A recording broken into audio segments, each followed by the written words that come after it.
Good morning, everyone, and thanks for joining our session today. So today we are looking at covering learning outcome three, in the first unit, which is understanding the principles and practices of assessment. The third learning outcome is quite interesting because it basically goes into now of how do you plan assessment. So in the first one, we learned about the principles of assessment.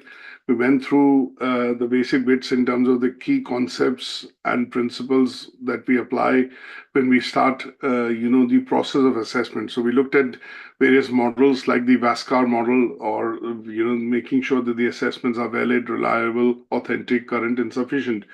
And then we went on to also understand that when we plan these assessment activities, they have to be done in a way which utilizes the SMART terminology. That means the assessments are specific, they are measurable, they're achievable, they allow learners to achieve the aims and objectives of the assessment, they are relevant to the curriculum and the learning outcomes of the unit that you're teaching, and then the assessments are time bound. That means a target date is set or times are set in which the learners are expected to achieve the given activity. So generally, we get to see that when assignments are released, there is a release date and also there is a submission date. Now, we also looked at in the second learning outcome the different types of assessment methods. So here we went into what are called the formative and summative activities, or informal and formal assessments. We looked at the various different types of formative and summative assessments. So formative assessments like case studies, quizzes, you look at puzzles, practical activities or projects that we do, role plays that we do. Sometimes we do reflective statements or self-assessments. All those were a part of formative assessment activities. And summative assessment activities included things like assignments, discussions, essays, examinations. We looked at learner developing portfolios in certain qualifications like teaching, nursing. We also looked at witness statements, endpoint assessments, and those tend to be summative assessments.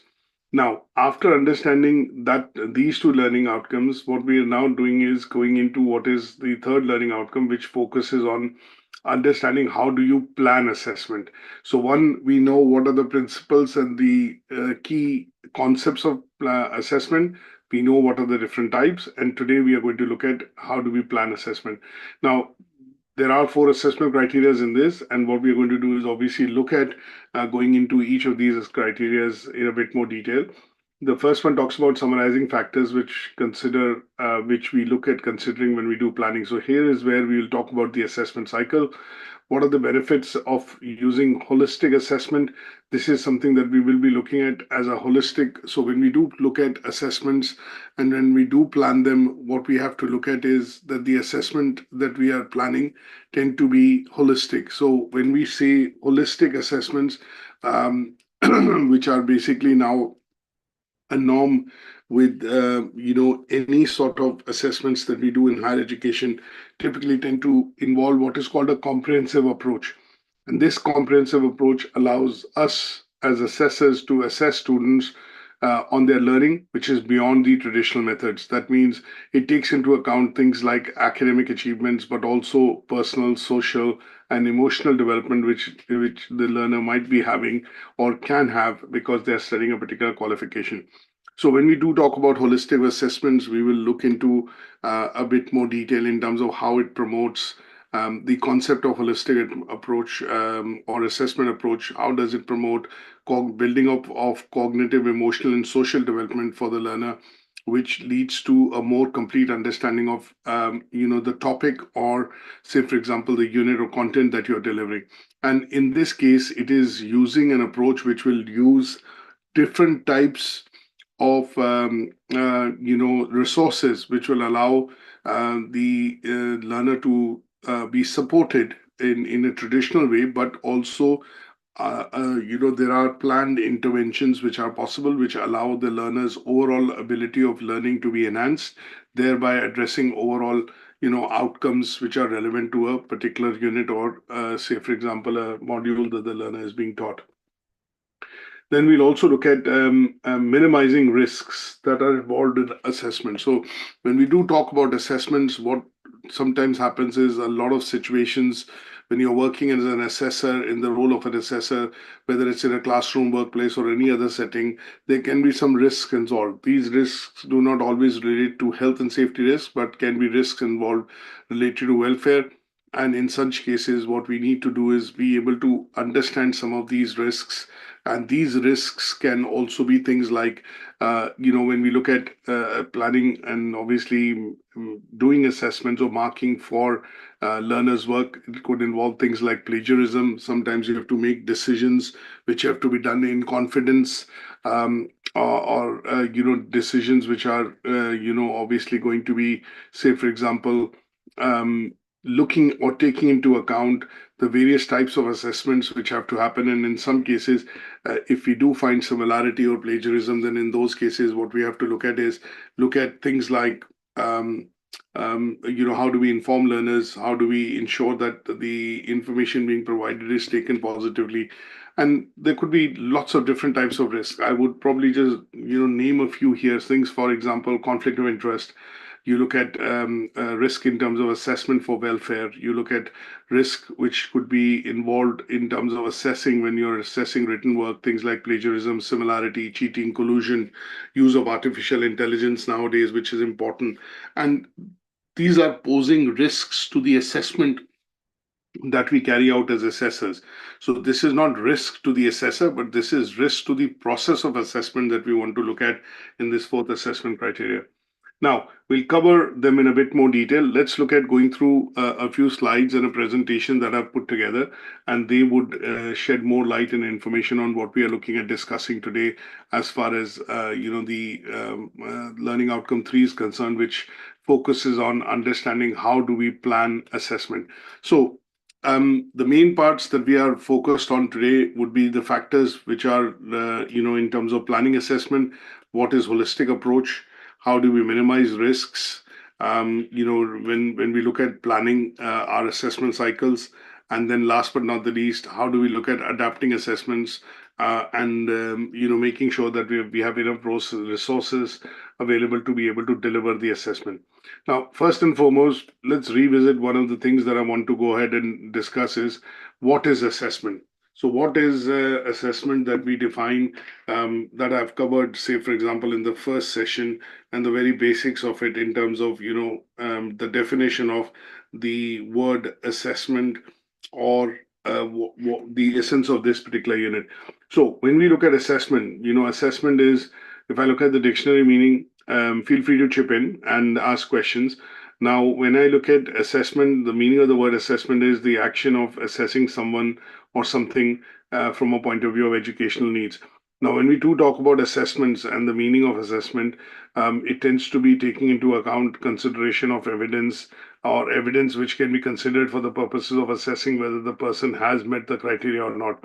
But if I look at the definition of assessment related to higher education, what we are looking at is primarily going into understanding, through a systematic process, and making inferences in terms of whether the learners are having, are actually developing and learning from the process of teaching and learning. So here, at some stage, what we will be looking at doing would be to primarily focus on finding ways in terms of how learning has taken place, and whether the learning which has taken place essentially, has led to the development of certain skills, knowledge at the learner's end.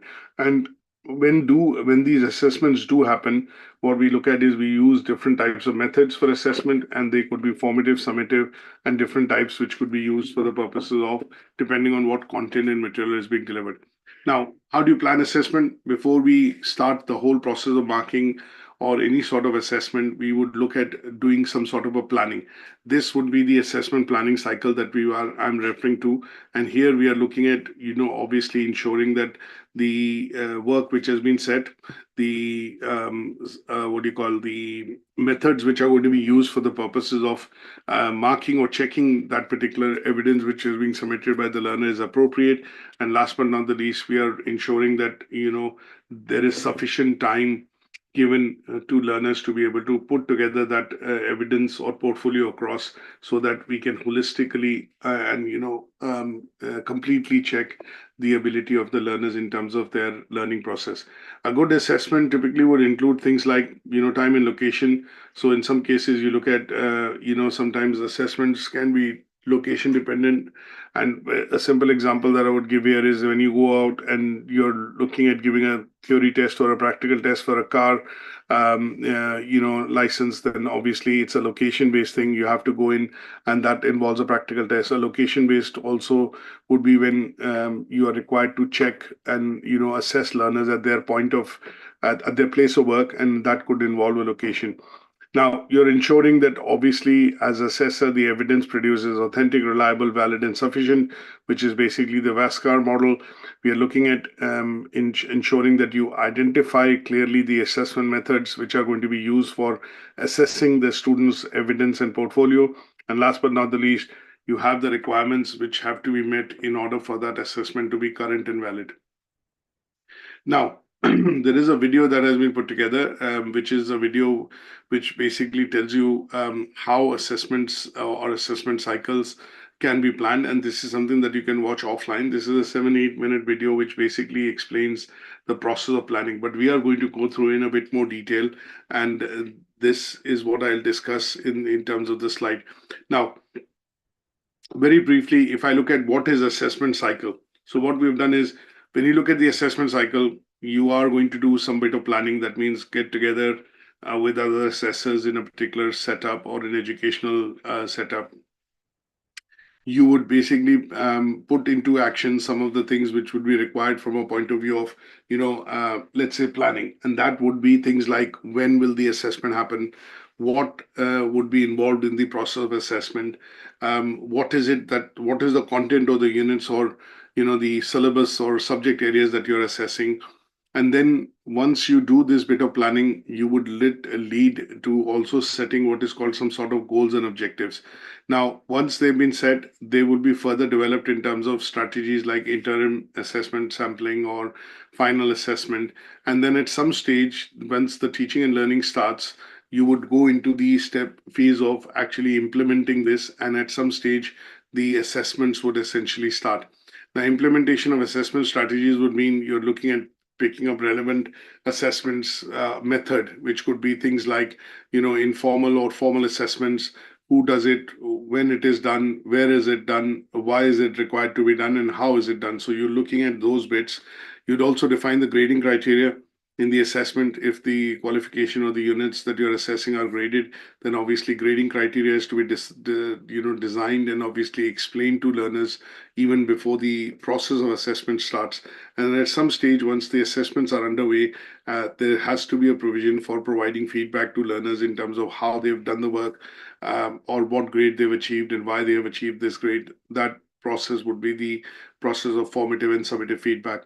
And then at some stage, you look at reflection, and then you pre-plan, and then you adjust your planning in terms of how you would essentially go ahead and start the process again from a point of view of assessment cycles. So here is where I've kind of also summarized the key points related to how assessment cycles are planned, and they tend to follow these 6-stage process, which starts with planning, where you identify learning objectives and decide what are going to be the appropriate methods. Activities could be setting learning objectives, choosing assessment methods, designing rubrics, group structures, or guidelines for assessors. Developing would mean you're choosing the right tools to be able to assess the material when it is coming to the phase of starting the assessments. And this is where you look at creating assignments, assignment briefs, questions, quizzes, any sort of activity which will be assessed at some stage.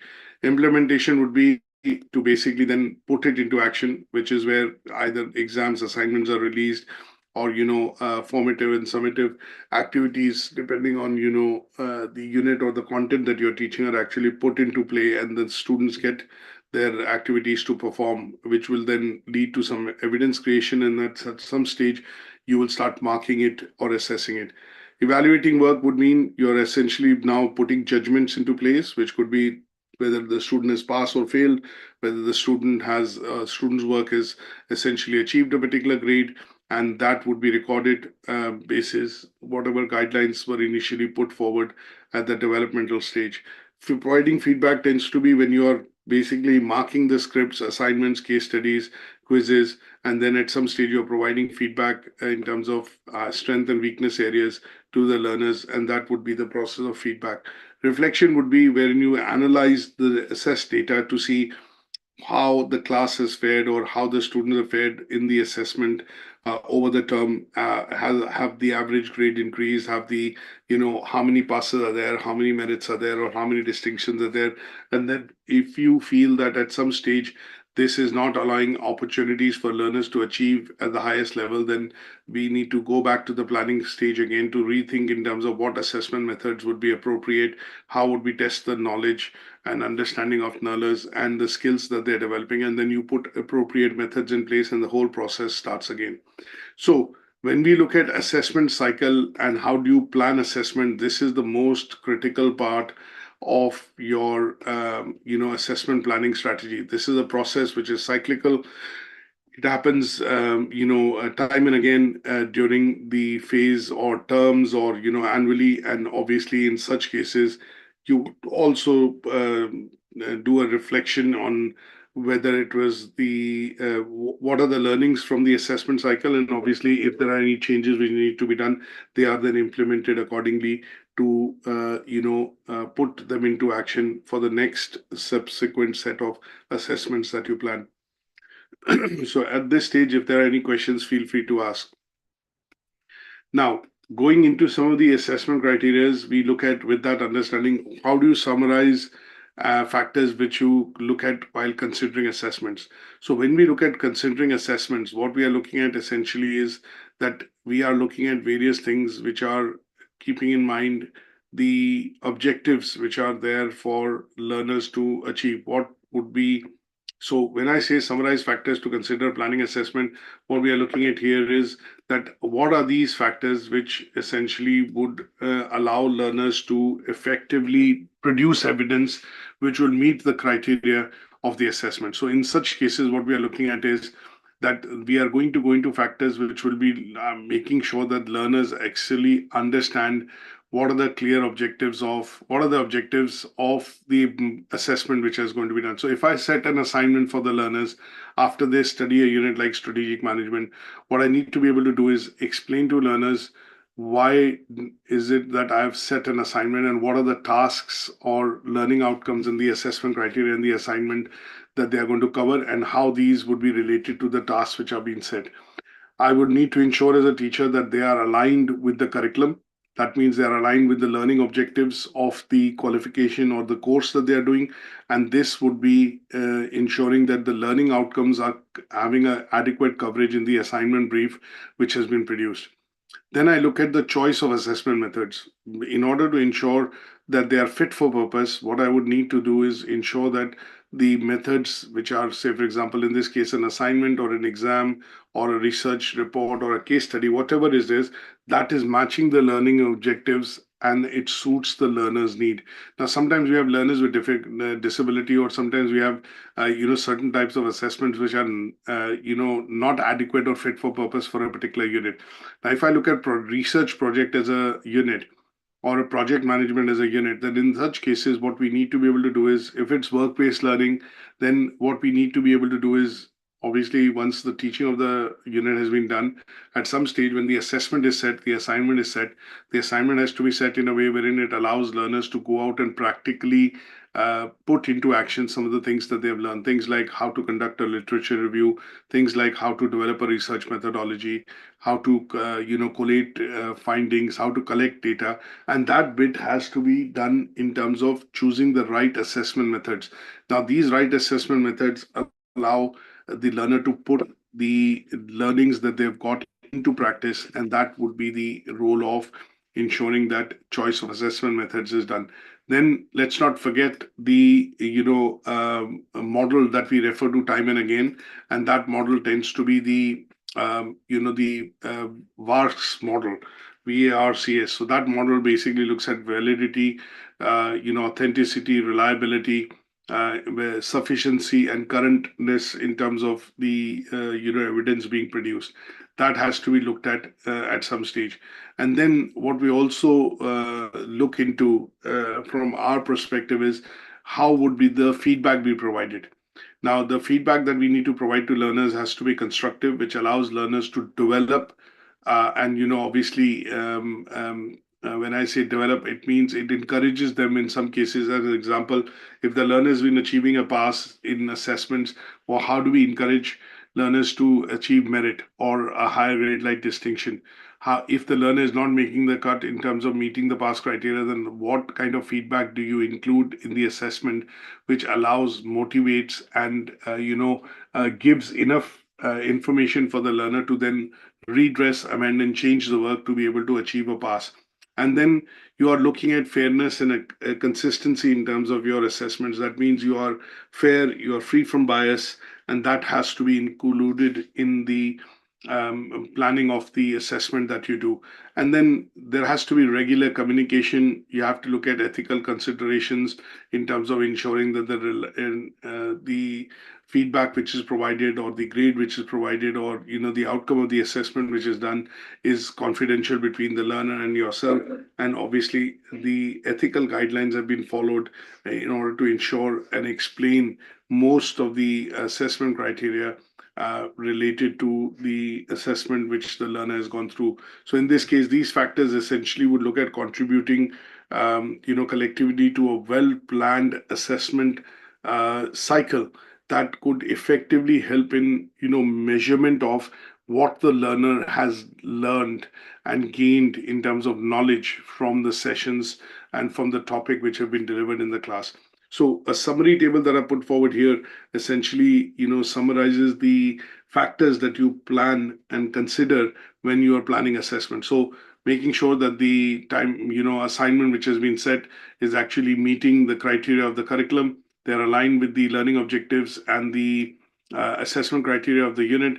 Obviously, looking at the VARC model or VASCAR model, which is, validity, reliability, currency, current content, sufficiency, authenticity of the evidence which is being produced by the learner, making sure there are a variety of assessment methods used, which obviously are appropriate for the tasks which have been set for the learners to produce evidence for. Feedback has to be engaging and motivating so that it is also developmental. It motivates the learner to achieve and complete those tasks. The mechanism through which you give feedback could be one-on-one, could be annotated feedback on assignments or comments, and could be feedback which is given face-to-face in order for the learner to achieve and complete that assessment. And then the methods that you use have to be practical. They have to be related and feasible in terms of being smart methods, or related to SMART criteria, which is they are specific, measurable, achievable, realistic, and time bound. And you're ensuring that your assessments that you do are fair and consistent and are free from any sort of bias. So that is where you would look at going through and talking about the factors which will be considered when you are planning assessment.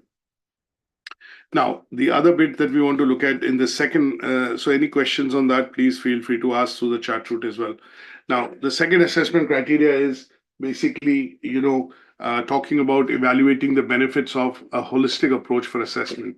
Now, here is where we talk about, when we talk about holistic approach of assessment, what first of all, before we go into anything, what we are going to look at is what is the why do we need to look at what is called holistic assessment, and what does it mean when we talk about holistic assessment? So as I mentioned earlier, when we talk about holistic assessment is primarily a comprehensive approach that we are taking towards the assessment of any sort of learner's performance evidence portfolio. Here, we are going to address and take into account multiple aspects of learning, skill development, and they could all be single or have an integrated method through which we are going to assess the ability of the learner. Now, before we go into the holistic and discuss the holistic approach and the method, what we want to look at is why is it that it is now becoming a fundamental part of assessments that we do as an assessor, as somebody who's involved in checking work, marking work, or checking the ability of learners in order to gain and understand their gaining of knowledge and skills. we look at this process of holistic assessment. Now, assessment, as you know, is a fundamental part of vocational education. So all assessors make judgments on learners' knowledge, skills, and understanding in terms of the work that we go ahead and mark. Now, what we want to do from the assessment is that we want to be able to understand and identify what are the strengths and weaknesses of the learner. And then what we want to do is track the learning progress of the learner through the route of assessments to see if there is an overall progress being made in terms of gaining knowledge, achieving or improving skills and their understanding. Now, holistic assessments takes this to a new level. That means what we are looking at is that it's an approach wherein evaluating learning across a number of different parts of their course that they are studying would be done through the route of, not just limiting ourselves to marking assignments or case studies or any sort of formative and summative assessment. So here is where what we are looking at is that when we talk about holistic assessments, we're going to take a lot of different evidence into account in terms of the learner's achievement. And that process through which we take that through is basically going to be taking into account, if I put it this way, it will take into account learners' cognitive, emotional, and social development and see if it is meeting the individual needs. And those needs are then being translated into what evidence the learner produces beyond the traditional metrics, which could be test scores, assignment grades, or some sort of marks on quizzes or other aspects of the work which the learner is provided. So when we look at benefits of a holistic assessment, what we need to be able to do is that it reduces the number of assessments that we need to complete, or make for the learner to see their abilities in terms of how they are performing. It also makes course progression faster. That means we could set an assignment in such a way which covers both the practical, which is vocational, academic, and takes into account the learner's ability to research and produce evidence which could then meet the requirements not just of the unit or the course, but also show the development of knowledge, skills, and cognitive abilities when they are studying a particular course. The work can also be of higher quality. Sometimes when learners, in fact, when we, let's put it this way, when we put into account holistic assessments, what we generally see is that the work which is being produced by learners could be of higher standard because that involves learners using social, say, for example, apart from their social, using their cognitive skills and abilities and their prior experience and, let's say, knowledge to be able to produce the piece of work which would be generally of higher quality, and that is why holistic assessments are favored. So if I have to summarize, why do we look at holistic assessments and what is holistic assessments in higher education? What we are looking at is, if I have to define that, it's a comprehensive approach which looks at assessing students beyond the traditional methods. So what we've learned in different types of assessment methods, which are formal, informal, formative, and summative, different types of assessment, it'll go beyond that to assess the learner's ability and the knowledge that they've gained. Now, the second bit that we look at in terms of the holistic assessment and why is it becoming important is because this takes into account, let's put it this way, not just the traditional methods through which we are assessing the learner, but also the social and emotional and other forms through which other environments or contributing forms through which the learners will be able to bring in evidence into their work. So it is like a doctor's approach, if I put it this way, that when you go to a doctor and you have a problem or you have certain symptoms, you'll go to a doctor is going to ask you a lot of questions. And what would happen in that is the doctor would try to arrive at a diagnosis to say that this is the problem or these are the symptoms which are showing this particular problem. So when we talk about this as an approach, it basically is looking at treating the whole patient, not just the symptoms. And similarly, when we look at applying this doctor's approach of holistic assessment into higher education, what we are looking at is that we are looking at methods which will be used to assess all aspects of learners' learning and their knowledge and skills, not just the individual components, which is, say, for example, in some cases, an assignment. So sometimes you see that the assessments have an assignment, but they also have a viva voce. That means they have to come in and answer or present what they've learned. And in such cases, what tends to happen is that you are looking at the holistic assessment approach, wherein you're not just looking at the knowledge that the learner has been able to produce in terms of the assignment or the presentation, but along with that, other abilities which are going to be skills related to presentation, answering questions, taking on questions and overcoming objections. And that would be the overall aspect of, ensuring that learners are benefiting not just by gaining soft skills, but also, not just by gaining, and achieving the units, which is set through an assignment or presentation, but also gaining soft skills in terms of usage of technology, how to make presentations, and overall benefiting the personality of the learner. So sometimes this is important because we need to look at a holistic approach. And an example of this I've taken is project-based learning. So students which are required to produce practical output, say, for example, engineering students, or sometimes in subjects that you study, like in business, healthcare, you would have a work-based learning unit or a unit which basically requires you to carry out a research project. In such cases, students would be required to produce a portfolio of evidence, which could be a research report. They would be required to research, go out and meet candidates, depending on whether they are doing primary or secondary research. And at some stage, they need to come back and obviously compile that report, present that report, and also then appear and look at, a session with their tutor or the teacher, wherein they explain how they've gone about the whole process. And that would be, looking at the process of viva voce, which I explained. And that is where the approach, is more beneficial and more preferred now in higher education, because it leads to the development of, wider skills along with knowledge, for students, and it prepares students for, I would say, in a comprehensive way for, real world challenges. So any questions on the holistic approach, and why is holistic approach to assessment now, becoming a norm within higher education? So in this particular task, you need to be able to talk about what is holistic assessment, benefits of assessment, which are holistic assessment, and why they are becoming, important as far as planning of your assessment cycles are concerned. Now, the next assessment criteria talks about explain how to plan a holistic, assessment, cycle. So when we talk about, assessment, we discuss the assessment cycle. Now, what we also need to be able to do is basically talk about the process through which we will look at planning a holistic assessment, take a approach which is going to be holistic from a point of view of assessment. So here I would look at, talking to my students first.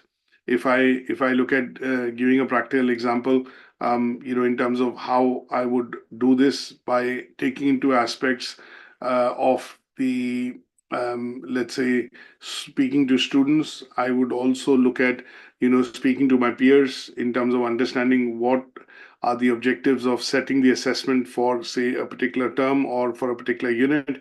I'm also going to go into and understand in terms of what are the objectives which have been set, from a point of view of the process of assessments, whether it's going to be assignments, case studies, quizzes, exams, or is it going to be group discussions, one-on-one discussions? And what I at some stage would then go into is to find out if I can then plan those assessments in a way which will be broken down into a number of assignments or number of assessments. So in some cases, for example, when we look at an approach wherein you're planning, say, for example, the holistic assessment, what I would then do is basically look at breaking those down into various aspects. So these various aspects that I would look at in terms of holistic assessment and the planning of the holistic assessments would be to, primarily focus on things like, let's put it this way, things like which are going to be, if there is a part of the assignment which could be set, or the assessment which could be set in terms of taking into account maybe simulation, or simulated exercises like group discussions or role plays?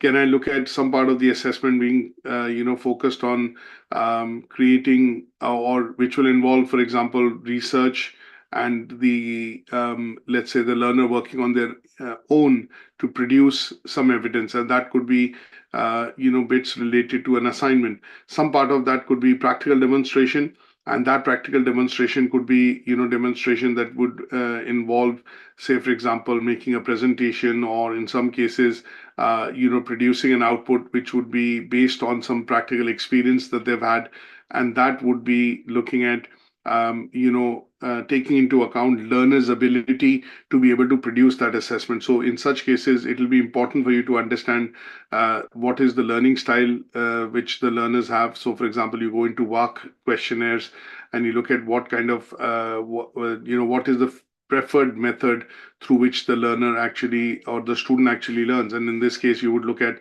whether the learner is a visual learner, auditory learner, kinesthetic learner, or, and once you've ascertained that, then you would fix and use the appropriate assessment methods which will be suitable for the learners to be able to produce that evidence. Then at some stage, you would look at designing the assessments.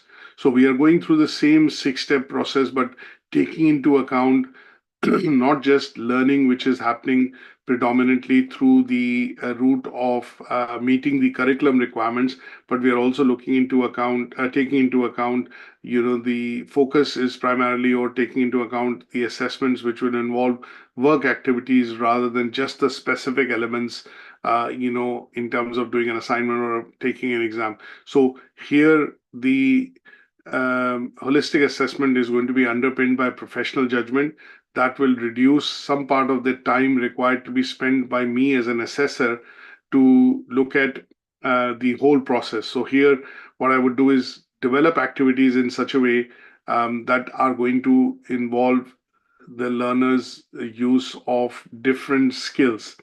And then once I have done that, then you explain the assessments. At some stage, you deliver the tasks and activities, and then learners essentially then start submitting and collating evidence, and then submitting the evidence for the purposes of feedback. And then in those cases, when you gather the feedback and you provide that feedback to the learners, or in this case the students, you are also going to take feedback for your reflection to say whether the assessment methods chosen or fixed were appropriate, were fit for purpose, or in some cases, was it applicable to all the learners?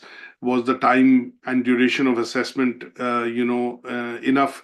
So sometimes, as a practical example that I'll give you, is when we set assignments and we give it to the learners, what happens in the when we are setting it and using it, so using the assessment cycle and developing a holistic assessments, what we tend to do is we have sufficient time frame given between the release and the submission of the assignment. So generally speaking, if it covers 1 or 2 learning outcomes, we normally give about 4 weeks time for the learners to be able to compile the evidence and then submit it, for the purposes of marking an assessment. Now, this is looking and taking into account wherein you are not essentially relating some of the tasks which are set in the assignment to the assessment criteria or the grid which is there in the assignment briefs.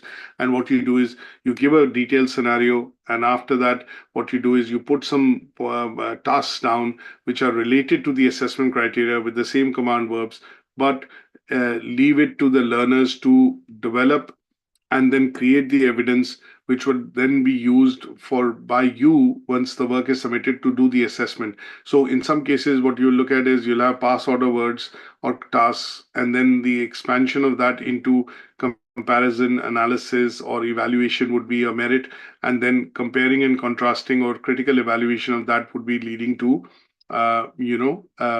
achieving, say, a distinction order task. So in such cases, what you're looking at doing is you're setting the tasks, but you're also extending them to ensure that the learner is able to put in some research, collect data, or use their abilities to collate the evidence and then present it for the higher order tasks like merit and for distinction. And that is where you would be looking at planning a holistic approach, for the assessment. So here an example that I've given is that I've taken a business management course and I've said there are 3 learning objectives in the business management course which I've set in the holistic assessment planning, which is to develop critical thinking and problem solving skills. I need to look at making sure that the theoretical knowledge can be applied to practical scenarios, and then whatever assessment the student produces is essentially related to helping them enhance communication and team working skills. Now that's the tasks that I'm going to be setting when I'm planning holistic assessment. So this is the planning part of it. Now in terms of going into choosing what assessment methods are going to be appropriate, then what I've done is I've looked at creating a assignment which will talk about an integrated business project wherein the students would be required to work in teams to develop a business plan for a startup company.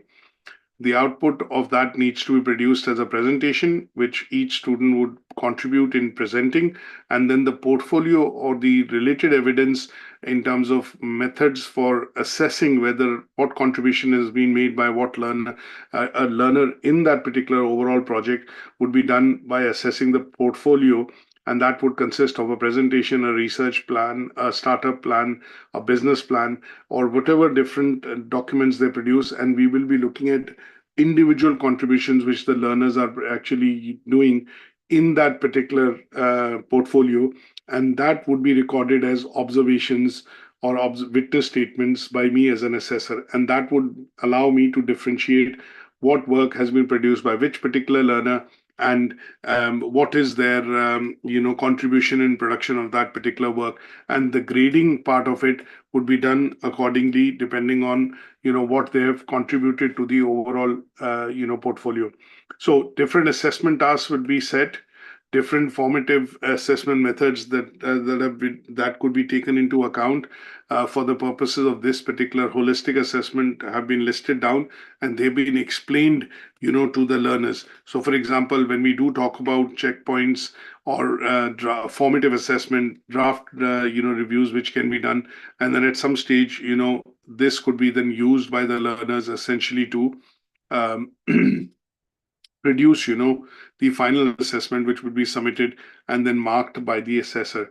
And this approach, which allows learners to essentially not just use their not just produce what is called the evidence, but at the same time also looks at allowing them to develop different dimensions of their learning, which could be beyond the traditional methods, as I've always said, which could be things like considering their cognitive abilities, their emotional, social, and practical skills would be what is called the holistic assessment planning or the holistic assessment cycle.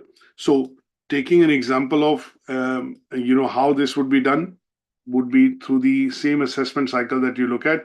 But when I look at the assessment cycle and I look at replacing that with the holistic assessment cycle, what I also do is look into the methods in detail in terms of what kind of assessments would be set, what kind of abilities, or work which would be produced by the learners, and how that work which is being produced by the learners would affect and help them develop their abilities related to the aspect of social, emotional, practical skills, along with the assignment or the tasks which have been set for the learners to achieve.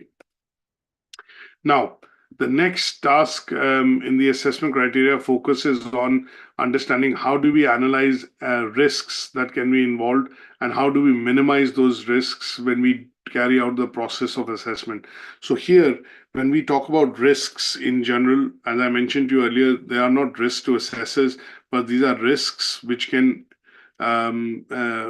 also, which I would put it this way, can affect the whole process of how assessment is done or can compromise the process of assessment. So here, when we talk about risks, what we are looking at is the risks that you encounter when you're assessing the learning, which is happening in the classroom, workplace, or in any other setting. And these risks essentially tend to be risks related to the whole aspect of the evidence which is produced and when you're assessing that evidence. So in such cases, we look at one of the risks which the learner could have is the learner does not have confidence on the assessor.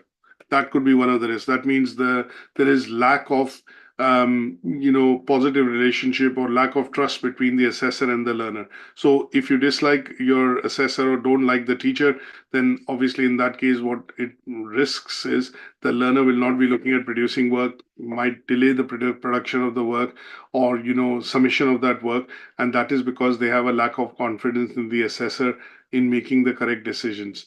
Now, it could also be related to risks, which are, risks related to cheating, collusion, plagiarism. So here, answers of or evidence which has been produced by learners or answers to questions which have been obtained could be inappropriately obtained by learners, which could lead to, say, for example, cheating, taking help on AI, or looking at other learners' work, and that is where you would risk the whole process of assessment. You could also have conflict of interest. For example, sometimes you have, your if you know somebody or you have your relatives doing your own assessment, then in that case, it can be a conflict of interest in terms of the assessments being carried out. So sometimes you would see that if you are studying in a school and your mom or your dad is also a teacher in that school, sometimes they ask you that, do you know anybody in the school or somebody in the school who's essentially related to you? The reason why they're looking at doing is or asking is that they want to avoid and, let's say, eradicate the conflict of interest in some cases when assessments are set so that there are no conflicts in terms of the person that is also carrying out your assessment, because that could lead to a bit of favoritism or take the assessor away from the part of carrying out a fair and a consistent assessment. Now, there could also be risks which would be related to, for example, sometimes we see papers being leaked or questions being leaked or assignments being available out of context, and in such cases it also then looks at risking the whole process of assessment.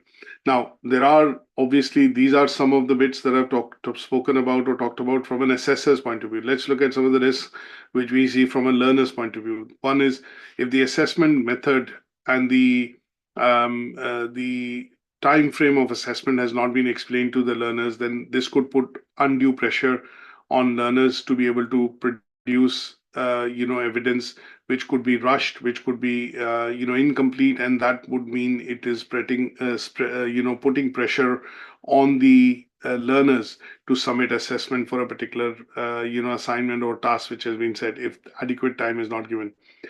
You could also look at risks, from a point of view, if the assessment guidelines have not been followed from an awarding organization. That means you have set questions or assignments which are not meeting the curriculum requirements or the awarding body requirements, and you're using methods which are not prescribed for assessment for that particular unit or content or course that is being taught. There could be other risks which could be in terms of, for example, uh, the assessments not being explained to learners in details, which would mean that learners fail to get what are the reasons for why the assessment have been planned, why the assignment has been planned, for example, what is the objective, if it is graded, not graded. So sufficient details about the assessment and in terms of how it will be, marked or guidelines essentially have not been explained. Favoritism or bias could be one of the risks which the assessor could have towards some of the learners, and that is also a risk. Then we talk about, if the assessments have been rushed as a system, there is ineffective internal quality assurance, there is high staff turnover as far as assessments are concerned. So sometimes you see in colleges or schools in places wherein staff come in and leave. So some people, say for example, one member of staff has taught the unit, but he or she has ended up leaving. Somebody else picks up the assessment, and because they have not been involved in the process of teaching and learning, then in such cases what you will have is inconsistent assessments being released, or the assessment in such cases not being essentially relevant. So in such cases what you would generally see is that um, um, you know um, that the assessment outcomes do not tend to be as expected, from a learner's point of view. So these are things that have to be looked at when we talk about, risk in terms of assessments. Now, you could also have lots of other factors, which could be affecting, say, for example, assessment and risk assessment methods. And that is where sometimes what you also have to do is you have to look at doing some contingency planning. So this contingency planning typically tends to be, related to the fact that um, you would look at making sure that learners understand the process of assessment, why it is being planned, how it is being planned, what are the methods. They are given sufficient time to essentially, submit the evidence. They are given sufficient resources to carry out the activities. There has been detailed delivery in terms of teaching and learning, and examples in some cases are also provided when we look at assessments from a workplace point of view. And then if endpoint assessments or workplace assessments are happening, then you draw in the managers or employers or supervisors essentially to be able to help in that process, so that the evidence which the learners are actually creating or students are creating is based on quality rather than quantity, and there is inputs provided from various people who are kind of seen to be supervising to help in the creation of that portfolio for the learner. So those bits are to look at, covering and ensuring, one, you recognize the risks, which could be risks. If we have to look at, there could be risks on the assessing side, assessor side, learner side, and finally, from a resources and environment point of view in terms of where they are set. And those risks have to be understood, they have to be mitigated, and you have to put a plan in place to ensure that these risks can be minimized as far as the process of assessment is concerned. Now, what I've done is, summarized it as a table so that you are able to, get a grasp in terms of how risk minimization can be done when we are looking at assessment planning and obviously the assessment planning process. So I hope this has been clear. This helps us to cover the learning outcome 3, and brings me to the end of all the assessment criteria that we've discussed in learning outcome 3.